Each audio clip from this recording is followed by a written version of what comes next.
ආයුබෝවන් නැවතත් Ceylon සිනිපෙල් YouTube channel එකට ඔයාලා හැමෝම සාදරයෙන් පිළිගන්නවා. ෆිල්ම් බලන්න ආස ඔයාලා වෙනුවෙන්ම මම අද අරගෙන ආවේ ඔයාලගේ රසඥතාවයට උචිතම ෆිල්ම් එකක්. මොකද්ද මේ ෆිල්ම් එක කිව්වොත් 2025 වසරේ තිරගත වුණ ඩ්‍රැව් කියන ක්‍රියාදාම සහ ත්‍රාසජනක කැටගරි එකට අයත් මූවි එකක්. මෙය ජෙනස් මොහමඩ් විසින් රචනා කර අධ්‍යක්ෂණය කරලා තියෙන්නේ. මේ ප්‍රධාන චරිත විදියට ආදි පිනිසෙට්ටි සහ මැඩෝනා සෙබස්තියන්, අනිෂ් කුරුවිල්ලා, රාජා වෙම්බේලු සහ කමල් කමරාජු යන පිරිස රංගනයෙන් දායක වෙලා තියෙනවා. කතාව පැත්තට ගියොත් මේක මාධ්‍ය ශාස්ත්‍රයේ ප්‍රබල සහ ධනවත් චරිතයක් වන ආදී හදිසියෙම නිර්නාමික සයිබර් අපරාධකාරයෙකුගේ ඉලක්කයක් බවට පත්වීමේ සිද්ධියක් තමයි කතාව ගලාගෙන යන්නේ. කම්මැලිකමක් නැතුව බලන්න පුළුවන් කුතුහලයේ සපිරි සුපිරිම මූවි එකක් විදියට මේක හඳුනා ගන්න පුළුවන්. තවත් විදියකට කිව්වොත් ඩ්‍රයිව් කියලා කියන්නේ පරිගැනීමක් සහ තාක්ෂණික කුමන්ත්‍රණයක් මැදදී වෙන වේගවත් සිනමා නිර්මාණයක් විදියට හඳුනා ගන්න පුළුවන්. ත්‍රාසජනක ෆිල්ම් බලන්න ආස ප්‍රේක්ෂකයාලට මේක නම් මගහැර ගන්න හිතෙන එකක් නෑ. කතාව පැත්තට ගියොත් කතාව පටන් ගන්නේ ජෝන් රෙඩ්ඩි කියන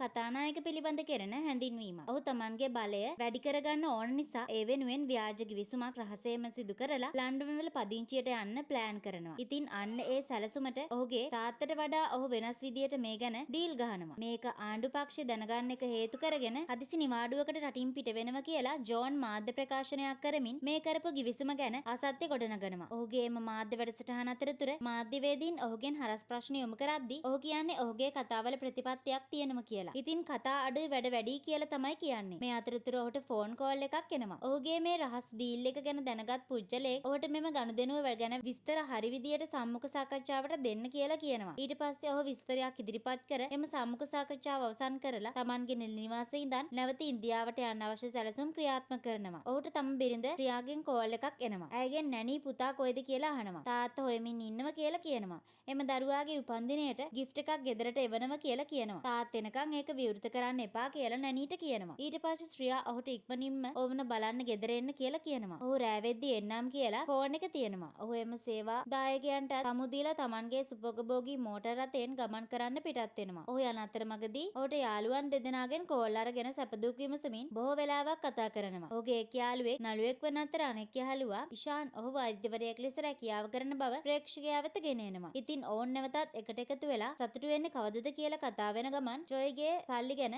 ඕන් විහිළු කරනවා. ඕන් දුරකථන ඇමතුම අවසන් කරන අතර ජේ නැවතත් ගමන් ආරම්භ කරනවා. මේ අතරතුර දර්ශනය යොමු වෙන්නේ සුදු කබා ඇඳුමකින් සැරසුණු මුහුණ වසාගත් පුජ්‍යලේ ට්‍රේන් එක ගොස් පරිගණක රසක් තියෙන කාමරයකට ඇතුළු වන අවස්ථාවකට ඔහුගේ මුහුණ සයිබර් වෙස් මුහුණක් ලෙස නිර්මාණය කරපු ආවරණයකින් වසාගෙන තියෙනවා. ඔහු ඇමතුමක් ජේ වෙත ලබා ගන්නවා. 6-7-2-1 මම තමයි ඔබේ විනිශ්චය. ඔබේ අවසානයේ කියලා එම සයිබර් අපහාරයක් දියත් කරන පුජ්‍යලයා ජේට කියනවා.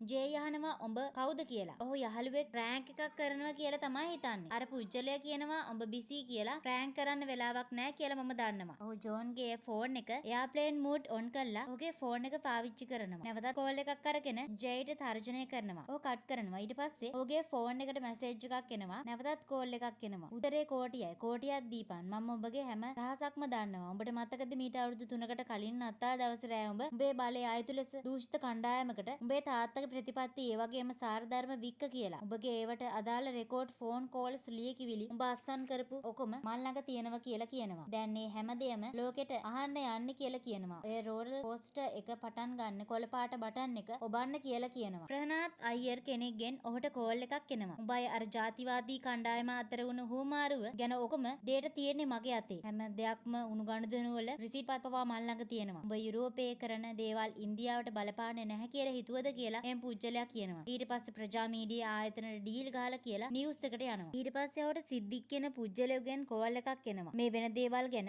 ඔහු ජෝන්ගෙන් අහනවා. අපි ලේස්ති වෙලා හිටියත් මෙහෙම උනේ ඇයි කියලා ඔහු අහනවා. උඹට මාධ්‍ය ඇමතුමක් ගන්න වෙනවා ජේ කියලා කියනවා. ඔහු දැන් නම් ඒක කරන්න බෑ කියලා කියනවා. සිද්දික් ඔහුට ස්ක්‍රීන්ෂොට් එකක් එව්වා බලන්න කියලා කියනවා. මේකේ ඔහුගේ බිස්නස් accounts වල චෙක් ඒ වගේ පුණ්‍යාධාර වෙනුවෙන් එකතු කරපු සල්ලිත් ඕන් අයතු ලෙස එකතු කරගෙන කෝටි 2ක මුදලක් කියලා කියනවා. කාර අනතුරක් ගොස් එක්කෙනෙක්ව මිය ගිහින් ජේගේ නමට වැටෙන්න පුළුවන් කියලා කියනවා. ඊට පස්සේ ඔහුට නැවතත් සයිබර් ප්‍රහාරකයා කෝල් ගන්නවා. උඹේ ඉරණම මගේ අතේ කියලා කියනවා. වංචාවේ කේතය මල් ළඟ තියෙනවා කියලා කියනවා. ඔහු අතින් ගැහණියකගේ කාර් එකක් අනතුරට ලක් වෙනවා. එම කාන්තාව ඔහුට තර්ජනය කර මුදල් ඉල්ලනවා. පොලිසියට යන්න වෙලා නැහැ කියලා ඔහුට සයිබර් ප්‍රහාරකරු අර ට්‍රැෆික් ලයිට් හැක් කරලා ඇවයාවල අනතුරකට භාජනය කරනවා. ජේට ඒ හරහා තර්ජනය කළා කියනවා. ව්‍යාජ නම් වලින් හදපු account ගැන මම දත්ත ඔක්කොම එකතු කරගෙන තමයි තියෙන්නේ. බදු වංචා චෝදනා මත මහා ජයදේව රෙඩිට අත්අඩංගුවට ගැනීමේ වරෙන්තුව නිකුත් කරන හෙඩ්ලයින් එකක් විදියට පත්තරේ යයි කියලා ඔහු කියනවා. සද්ද එපා කියලා ජේ ඔහුගෙන් උඹට මොනවද ඕන හැව්වම මට මූල්‍යමය සම්බරතාවය ඕන. උඹ වගේ එකෙක්ව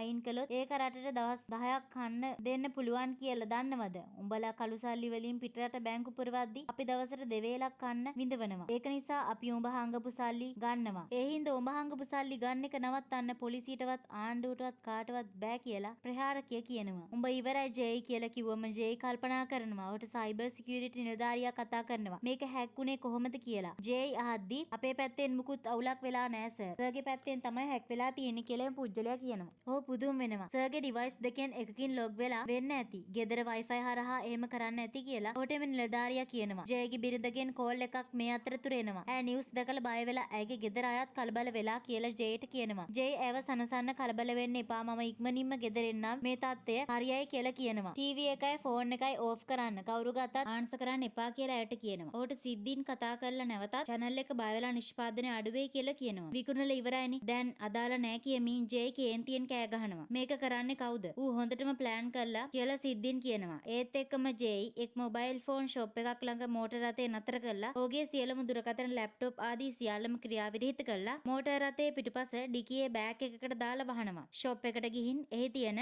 පොඩි ෆෝන් එකක් මිලදීගෙන එම සාපු සේවිකාවගේ දුරකථනයෙන් ජේයිගේ සේවාදායිකාවට කතා කරලා ඔහුගේ අලුත් නම්බර් එක ලබා දීලා පෝක්‍රාවෝට ඔහුගේ අලුත් නම්බර් එකට කෝල් එකක් ගන්න දැනුම් දෙන්න කියලා කියනවා. ඔහු අලුත් දුරකථනය හදාගෙන නැවතත් පිටත් වෙනවා. ඔහු බාර් එකකට ගිහින් විස්කි නීට් එකක් ලබා ගන්නවා. ඔහුට දුරකථන ඇමතුමක් එනවා. රාවෝ කියන පුජ්‍යලයාගෙන්. නිවුස් දැක්කද කියලා ජේයි මුලින්ම අහනවා. ඔයාගේ තාත්තයි පටන් ගත්ත පිටරට accounts වල සේරම විස්තර ලීක් වෙලා ඒව ඔන්ලයින් යන්න හදන්නේ කියලා ජේයි කියනවා. රාවෝ කියන පුජ්‍යලයා ඒ මුනේ කොහොමද කියලා අහනවා. හැමදේම එළියට ගිහින් කියලා කියනවා. නීතිය පැත්තෙන් පිටරට බැංකු ගිණුම් තියෙන එක ප්‍රශ්නයක් නෙමෙයි. නමුත් පදුවංචා ගිණුම් මත තිබීම ලොකු අපරාධයක්. ඔයාට මේ ගැන කෙලින්ම සම්බන්ධතාවයක් නැත්තම් මවුලක් නෑ කියලා රාවෝ කියනවා. ඔවුන් පුඤ්ඤාධාරවල යෙදුණු සල්ලිත් අහිංසක මිනිස්සුන්ගෙන් උදුරාගත් බව ජේයි රාවෝට කියනවා. ඔයා කම්පැනියේ ලීගල් ටීම් එකට කියන්න. ඩීල් එක අවලංගු වෙන නීතියක් උන් දැන් කියලා රාවෝ කියනවා. ඔයාට හොඳම දේ අත්අඩංගුවට පත් වෙන්නේ නැතුව ඉන්න. ඉන්දියන් එම්බසි අරින්න කලින් ඔයා එහෙ ඉන්න. ඒක තමයි හොඳම කියලා රාවෝ කියනවා. ඊට පස්සේ නැවතත් ජෙයි ගමන් කරන්න පටන් ගන්නවා. මේ අතර ඔහු ආශ්චර්යා කියන සහායිකාවට කතා කරලා ෆ්ලයිට් එකක් බුක් කරන්න කියලා කියනවා. නැවතත් ඔහුගේ කාර් එකට වීඩියෝ කෝල් එකක් එවලා ඔහු එහි ඇමරිකන් කාන්තාවක් සමග ලිංගිකව හැසිරීමට උත්සාහ කරන ආකාරය පටිගත කරපු වීඩියෝ දර්ශනයක් දර්ශනය කරනවා. ඔහු එය දැක බය වෙනවා. ඔහුට ඔන්ලයින් එන්න කියලා කියනවා. ඔහු මෝටර් රථය නතර කරලා නැවතත් ෆෝන් එක ඔන් කරනවා. ඊට පස්සේ ඔහුට කෝල් එකක් එනවා. බිරිඳගෙන්. ඔහු බය වෙනවා. නමුත් ඔහුගේ පුතා නානි තමයි කතා කරන්නේ. ඔහුගේ ගිෆ්ට් එක ඕපන් කරන්නද කියලා අහන්න තමයි ඇය කෝල් අරන් තියෙන්නේ. ඔහු ශ්‍රියාට අර වීඩියෝ එක පෙන්වන්න උත්සාහ කරන්න ඔවුන්ගේ ටීවී එක හැක් කරලා එයට එම වීඩියෝ එක දර්ශනය කරනවා. නානි ටීවී බලමින් ඉද්දී ටීවී එකේ එම වීඩියෝ එක යන නිසා එම දරුවා ශ්‍රියාට කතා කරනවා. නමුත් ජෙයි ශ්‍රියාත් එක්ක කතා කරන නිසා ශ්‍රියාට ඒ පැත්ත නොබලන්න ජෙයි ඔහුව තමන්ගේ අවධානයට ඇව පත් කරගෙන ඉන්නවා. ඊට පස්සේ එකපාරටම ශ්‍රියා ටීවී එක පැත්තට හැරෙද්දිම අර වීඩියෝ එක නැති වෙලා නැවතත් ටීවී එක සාමාන්‍ය තත්ත්වයකින් පවතිනවා. ඔහු ගෙදර එන්නම් ඉක්මනින් කියලා ශ්‍රියාට තියෙනවා. ඊට පස්සේ අර පුජ්‍යලයා ඔහුට දුරකථන ඇමතුමක් එනවා. ජෙයි කෝල් එක ආන්සර් කරන්න ගත්තම මම තමසව මරනවා කියලා කේන්තියෙන් කෑ ගහනවා. පූල් එකේ ඉඳහන් ජෙයි කියලා අර සයිබර් ප්‍රහාරකයා කියනවා. ඔයාට දැනටමත් මම හතුර ඉන්නවනේ. ජෙයි කියනවා මගේ ගෑණි ඒ ක්ලිප් එක දැක්කොත් මගේ මුළු පවුලම ඉවරයි කියලා. අනෙක් පුජ්‍යලයා කියනවා ඔයා කොච්චර රොමැන්ටික්ද කියලා මුළු පවුලම දැනගන්න එපයි කියලා. ජෙයි කියනවා තමස මගේ රස්සාවයි සමාජ තත්ත්වයයි සේරම නැති කරා. මගේ පවුල විනාශ කරන්න එපා ප්ලීස් කියලා ඉල්ලනවා. අර පුජ්‍යලයා මං ඔබගේ ඕකට තමයි කැමති කියලා කියනවා. මං හදන්නේ ඔබ හොඳ මිනිස්සෙක් කරන්න නෙවෙයි. ඔබ විනාශ කරන්න. ඔබේ යාළුවෝ තුන් කට්ටුවත් විනාශ කරනවා. බලපන් කියලා hina වෙනවා. ඒත් එක් ජේගේ යහළුවා ඉෂාන් ඔහුට කෝල් කරලා ඔවුන්ගේ අනෙක් යහළුවා ෆිල්ම් ෂූටින් අතරතුර ඇක්සිඩන්ට් එකක් වෙලා ගොඩක් බරපතලයි ජීවිතය ගැන බලාපොරොත්තු තියාගන්න අමාරු තත්ත්වයක ඉන්නේ කියලා ජේයිට කියනවා. ජේයි කෑ ගහනවා ඕක අනුතුරක් නෙවෙයි සැලසුම් කරලා කරන මිනිමැරුමක් කියලා. ඉෂාන් ඒව විශ්වාස කරන්නේ නැහැ. ඔහු තර්ජනය කරන සයිබර් ප්‍රහාරකයා මේව කරන්නේ කියලා කිව්වා. නමුත් ඉෂාන් ස්ට්‍රෙස් එක නිසා ඔබට ඔහොම හිතෙන්නේ නැති කියලා විවේක ගනින් කියලා කියනවා. ඊට පස්සේ ජේයි ආන්සර් කරන කෙනාට කෝල් කරලා මේ සයිබර් කාර්යයා ගැන කියනවා. ඌ මගේ ළඟින් ඉන්න හැමෝම මරණව කිව්ව කියනවා. උඹ ඔහේ හිටියනම් උදව් කරන්න තිබුණ කියලා අන්වර් කියන පුජ්‍යලයා ජේට කියනවා උඹ දිගටම ඌත් එක්ක කතා කරලා හොඩුවාවක් ගන්න පුළුවන්ද කියලා බලපන් කියලා කියනවා. ඊට පස්සේ නැවතත් ජේගේ ප්‍රධාන සේවාදායිකාව ආශ්චර්ය කතා කරලා උදේ ෆ්ලයිට් එක නැති වෙයි සර් කියලා කියනවා. තව පැය 10කින් ෆ්ලයිට් දෙකක් තියෙනවා කියලා කියනවා. ජේ ඉකොනොමි හරි බුක් කරලා තියන්න කියලා කියනවා. නැවතත් සයිබර් ප්‍රහාරකයා කෝල් අරන් මේ ගමන ඉක්මනින් ඉවර කරන්න හිතෙනවා දාලා ජේ කියනවා දැන් උඹ දිනුම් නිසා මට මගේ පාඩුවේ ඉන්න දීපන් කියලා කියනවා. මට උඹව හම්බුනොත් මං උඹට ආයේ වෙලාවක් දෙන එකක් නෑ කියලා කියනවා. ඊට පස්සේ සයිබර් ප්‍රහාරකයෙක් කියනවා ගේම් එක තාම පටන් ගත්ත විතරයි. ඔයාට තා ලෙවල්ස් පහු කරන්න තියෙනවා කියලා. සයිබර් කාර්යය කියනවා. ඉතින් ඊට පස්සේ ජේව කෙනෙක් ලුහු බඳින්න පටන් ගන්නවා. ඔහු පිටිපස්සේ යන්න කියලා ජේට සයිබර් කාර්යය කියනවා. එමෙ ලුහු බඳින පුජ්‍යලයා සුදු පාට වෙස් මුහුණක් පැලඳගෙන තමයි ඉන්නේ. පාළු පරිසරයක ගොඩනැගිල්ලක් ළඟට ජේව මේ පුජ්‍යලා රැගෙන යනවා. ඊට පස්සේ ජේට අත් දෙක දික් කරලා දන ගහන්න කියලා කියනවා. ඊට පස්සේ ඇවිදගෙන ගිහින් එක් තැනකට ගොස් බිම හාරන්න කියලා කියනවා. එතන යමක් තියෙනවා. බලන්න අර පුජ්‍යලයාට ජේයි පහර දුන්නට ඔහු ජේට පහර දෙනවා. එතකොට අර පුජ්‍යලයා ජේට කෙනෙක් ඔහුට මෙහෙම කරන්න කිව්ව කියලා ඒ වෙනුවට ක්‍රිප්ටෝ ලබා දෙනවා කිව්ව කියලා කියනවා. මේ හින්දා මම මේක කරා කියලා කියනවා. ඔහු ජේට ගහලා පැනලා යනවා. ජේයි එතන තිබුණ පෙට්ටිය ගොඩටගෙන එහි තිබුණ ෆොටෝ එක දැකලා පුදුම වෙනවා. ඔහුගේ ළමා කාලයේ යහළුවන් දෙදෙනා සමග තවත් කෙනෙක් පසකින් ඉන්නවා කියලා පෙන්නනවා. ඔහුගේ අතීතයට ගිය පසු ජේයි පාසල් කාලේ ඔහු යහළුවන් සමග හිටපු ගෑනු ළමයා වෙත පිරිමි ළමයෙක් එක්ක කතා කළා කියලා එම පිරිමි ළමයාට ජේයි හොඳටම රාත්‍රියේදී පහර දෙනවා. පසුවත් පිරිමි ළමයාට හොඳටම කරදර කරනවා. ඔහුට වෙනත් රෝගයකට ප්‍රතිකාර කරද්දී ඔහුට HIV කියලා බොරු දෙයක් වල ඔහේ දරා ගන්න බැරි වීම පාසලෙන් කොන්වීම නිසා ඔහු එක් දිනක රාත්‍රියේදී බිල්ඩින් එක උඩ තට්ටුවෙන් පැන ජීවිතය නැති කර ගන්නවා. ඒ අවස්ථාවේදී තමයි මේකට පලිගන්න ඕන කියලා මැරුණු පිරිමි ළමයාගේ අයියා ජේගෙන් පලිගන්න හිතාගන්නේ. ජේ මේ හැමදේම මතක් වුණු නිසා ඉෂාන්ට කතා කරලා හැමදේම කියනවා. ජේ කියන පිරිමි ළමයා තමයි මෝන් නිසා මරණයට පත් උනේ. ජේකේ සර්ගේ මරණයටත් මේ හැකර්කාරය සම්බන්ධ ඇති කියලා ඕන් කියනවා. ජේකේ සර්ගේ දුවට කතා කරලා ඇයගේ තාත්තගේ මරණයට හේතුව දැනගන්න සහ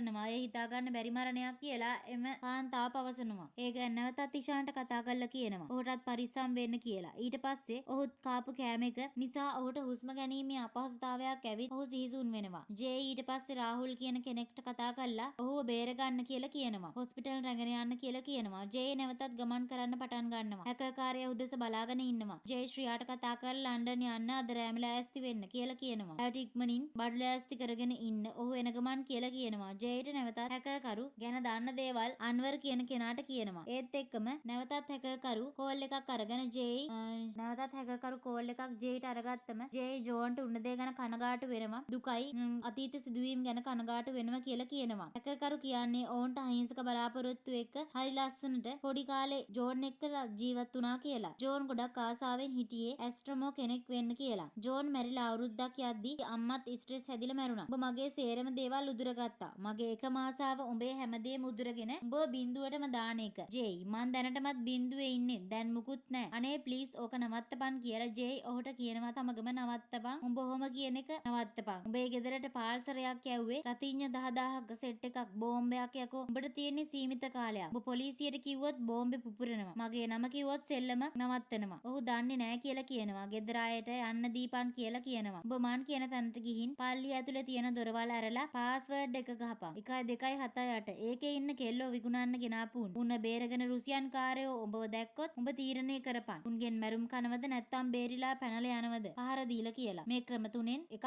කරපන්. කාලේ ආරම්භ වුණා. ඔහු ඊට පස්සේ රුසියන් කාරයෝ හැමෝටම පහර දෙනවා. එක් අවස්ථාවකදී ඔහුට වෙඩි ප්‍රහාරයක් අතට එල්ල වෙනවා. ඒත් ඔහු පහර කාගෙනම ඔවුන්ට පහර දීලා එතනින් එළියට යනවා. බෝම්බේ කාලේ එන්නම අඩු වෙනවා. මූ කෑගහමින් මොටර රථයෙන් ඔහු කෑගහමින් මෝටර රථයෙන් නැගී නැවතත් යන්න පටන් ගන්නවා. හැකර්කරු කතා කරලා ටයිමින් එක බිඳුවටම ආවම බෝම්බේ පුපුරනවා කියලා කියනවා. ඉක්මන් කරපම් විනාඩි 3යි කියලා පෙන්නනවා. ඔහු වේගෙන් ගියත් වාහනය නතර වෙනවා. ඊට පස්සේ ඔහු දුවන්න පටන් ගන්නවා. වෙලාව ඉවර වෙන්න කලින් ඔහුට දුවා ගන්න බැරි වෙනවා. ඔහු හැකර්කරු සොයාගත්ත කියලා අන්වර්ගෙන් කෝල් එකක් එනවා. ඊට පස්සේ ඒ ගැන ජේ හැකර්කාරයට කිව්වම ඩේවිඩ් ඩිකෝස්තා උඹගේ තාත්තා නේද? තාත්තා මරන්න කලින් මේක නතර කරපන් කියලා ජේ කියනවා. එහෙම කරන්න මට බෑ. ඔබට ලින්ක් එකක් එවන්නම්. ඒක ක්ලික් කරලා ගිහින් මං කියන පාස්වර්ඩ් එක ගහපන්. ඊට පස්සේ බෝම්බේ නිෂ්ක්‍රිය වෙයි කියලා කියනවා. ඔහු ඒක කරනවා. දුවගෙන ගෙදරට ගිහින් ශ්‍රියාවයි පුතාවයි හොඳින්ද බලනවා. ඕන්න ඉවත් කළා. ශ්‍රියා කලබලෙන් මොකද උනේ කියලා අහනවා. නැනීගේ සෙල්ලම් බඩු ගාවින් දරුවව අයින් කරනවා. නමුත් ඒ පොඩි රිමෝට් කන්ට්‍රෝල් රොබෝ කෙනෙක් කියලා ඔහු දකිනවා. ඔහු බයෙන් ඒක ළඟට ගිහින්